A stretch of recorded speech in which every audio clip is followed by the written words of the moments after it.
Hello world, long time no see, back in the saddle, deeper than ever. Today I have an amazing guest on Donna, the endless source of wisdom, amazing person, amazing human being who's willing to share the insights and wisdom, and we are enjoying a pretty deep conversation. So the talk is about the law of reversibility. The law of reversibility. Before we will go further, on the back, the pig flies, Miss Petunia, between two realms, the physical world and the world of spiritual, metaphysical growth and manifestation. In any case, welcome back. Please welcome me back. I'm finally back. You see, I'm healing, I'm smiling, I'm shining, and I'm not alone, which is amazing. So, and Donna, we continue talking. Okay, peace and love. Peace and love from Aunt Donna too. So what you're doing today? I am painting a beautiful t-shirt today after yoga practice. I had this visual, I had this amazing idea. You see how well I am at giving credit to myself. But yeah, I think it's a cool idea. I think it is. And that's what I'm going to make today. I'm going to make this beautiful shirt with, as always, left and right shoulder, wrong thing, right thing, at least when it comes to my understanding, my perspective, and hopefully someone will share this perspective with me. And when I'm done, of course, I will show it to you. But as we go, we already started. Off camera, with camera being turned off, we already touched a lot of interesting topics, and right now, of course, it's all about us growing, learning, seeking love, seeking satisfaction. So the law of reversibility, in a very simple way to be explained, just like psychologists tell you that your muscles have memory, and you happy, you smile. When you happy, you smile. So in order for you to bring yourself back to the happy state, smile. Force yourself to smile. Muscles will remember that, and then the rest of you will tag along with it. Yes. So, and Donna took it one step further. While we were talking about manifestations, while we were talking about the process of creating of our reality. Yes, as I shared something of my personal, dreams, wishes, and desires, and Donna asked me a simple question. Okay, let's say you got to the point where all the boxes are checked. How do you feel? How do you feel at that point? I say happy. You said happy. I say happy. I say fulfilled, satisfied. Relieved, happy, relieved, fulfilled, and satisfied. That's what it is. And so, and Donna reveals a simple secret of creator, the simple trick of the creators of reality. So get yourself into a state of happiness, satisfaction, and relief, as if I already had all those boxes checked. Exactly. And so we're feeling it to be real. Yes, you know what? To borrow Neville's words. Very similar. What would you call it? A strategy? Strategy. It's more of a strategy than a tactic, right? It's more of a strategy. Very similar. Have you heard of these Esther and Jerry Hicks? Jerry already died. Yeah, so Abraham, teaching of Abraham, they promote the same thing. It is.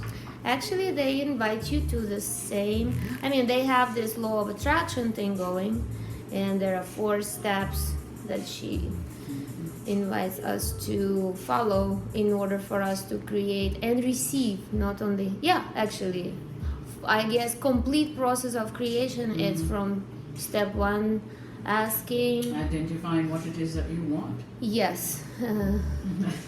Which from asking to allowing it to come to you. And most of us are not clear on what it is that. And that was my trap too, by the way. I said that how would I feel? I probably would feel eager to want more, because as soon as all my boxes are checked, I tend to want more. We constantly expand, we constantly move forward. Well, that is the nature of the consciousness. That's the nature of our purpose, I think.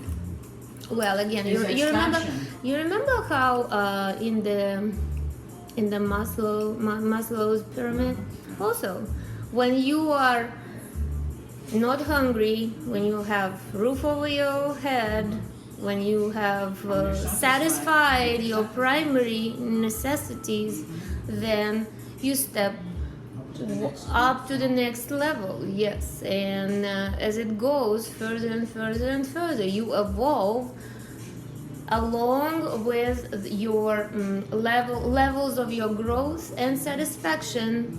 You want more. As you get more, you want more. As you get more, you want even more. You know, someone doesn't have enough for the loaf of bread. Someone doesn't have enough for an island, to buy an island.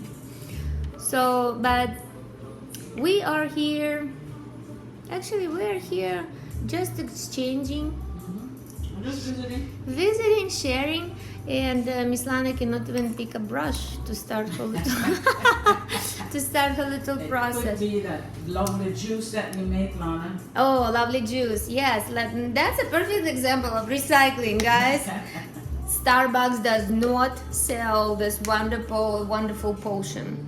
What do we drink? It's my summer cocktail. Red wine with some cranberry juice usually, but today it's a blueberry pomegranate juice with some ice that already melted.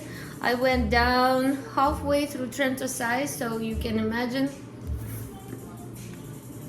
the talks are getting naughtier.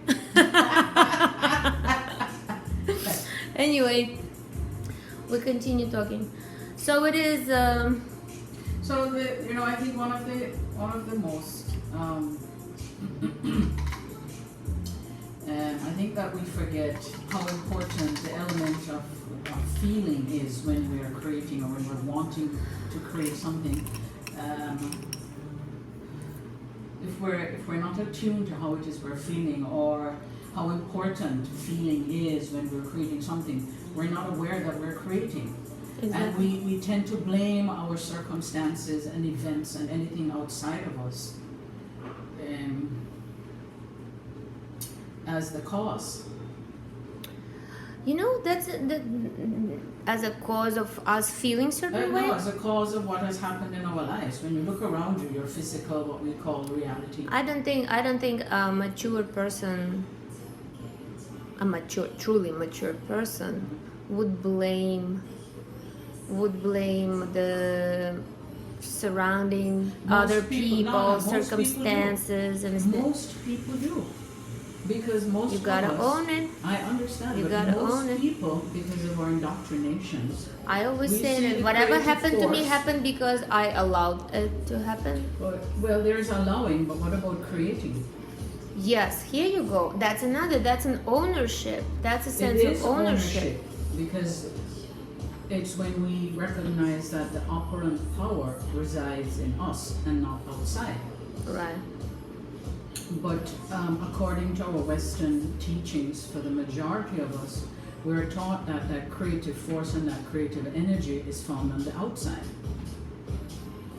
You know what? Again, so many people live without really realizing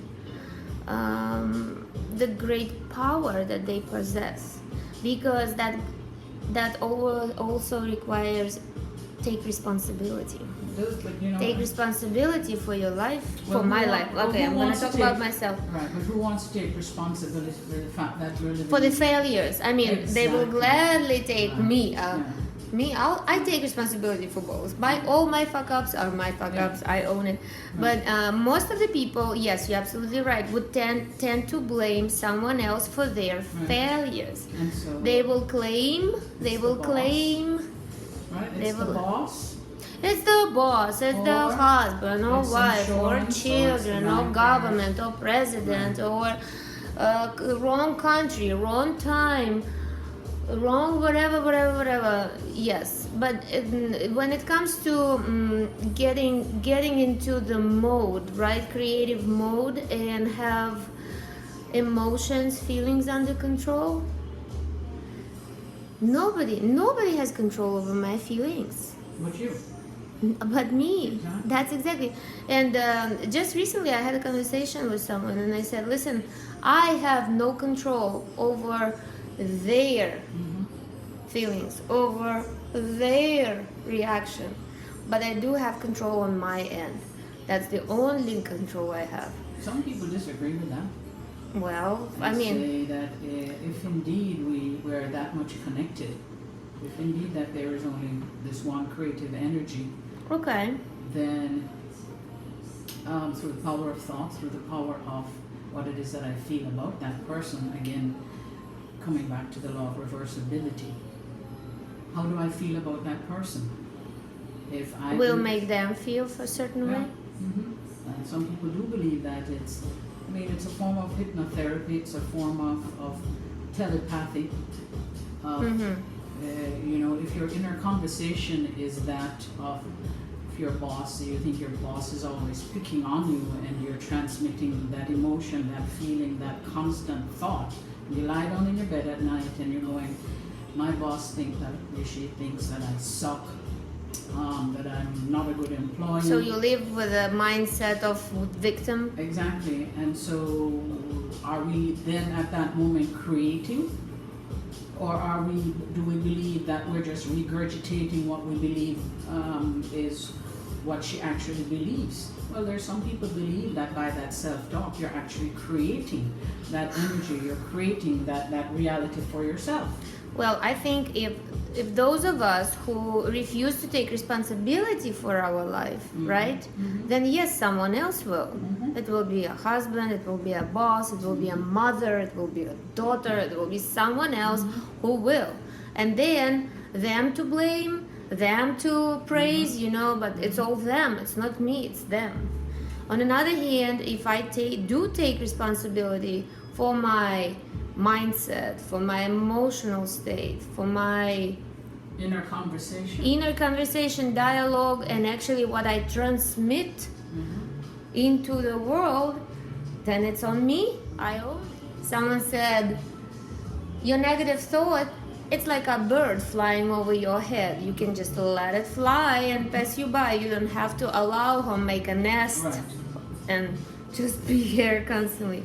Anyway, if thoughts are under control, more or less, so as emotions Well, the thoughts should affect be. the feelings. The thoughts are what drive your feeling.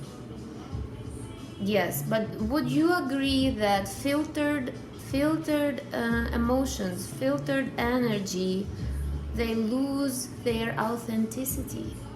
They become tempered. They Well- become fake a little bit. Well, Like, no. oh, she's so sweet. She's never mad. Like, Well, fuck, it's- you don't know me. It's just when I'm upset, Well, you don't see me lashing out, or you don't see me and it can pouring appear, it on someone else's head. And I it can- handle it. I deal with it. I just handle it in it a can way. feel fake and it can appear to be fake. A lot of Or people you can put it in consider. the category that I'm taking responsibility and I'm in control of my thoughts, therefore I'm in control of my feelings. Mm-hmm. I passed by the emergency ward that they're building down by Wellstar. And they're building voraciously, and one way of building is that they create a structure from wood, Right. 2x4 right? And then they fill it with concrete. with the They concrete. pour the concrete in there. In between two Right. layers of And- like plywood or and something. then when the concrete is set, then they remove the wood. Right. Well, why would they do that? So I think it's a good analogy, a good picture Okay. of creating the form. It's a temporary structure. So we feel it to be real, even though it's not real, what we consider real. Right. So I'm feeling I've got that job, I have that job. It's my job, without a shadow. I've prepared myself. I know that I'm ready, and you feel it as something that is already a reality, though on the external it doesn't appear to be that way. Mm-hmm. So it's the analogy of creating a wooden structure. It's a temporary structure until it's filled with the concrete, which has now become a reality, and it's firm and what we consider solid on this plane. And now you can remove what you just call a fake. And now it has And a now- substance, and a now it real has substance. and so you prepare yourself for it.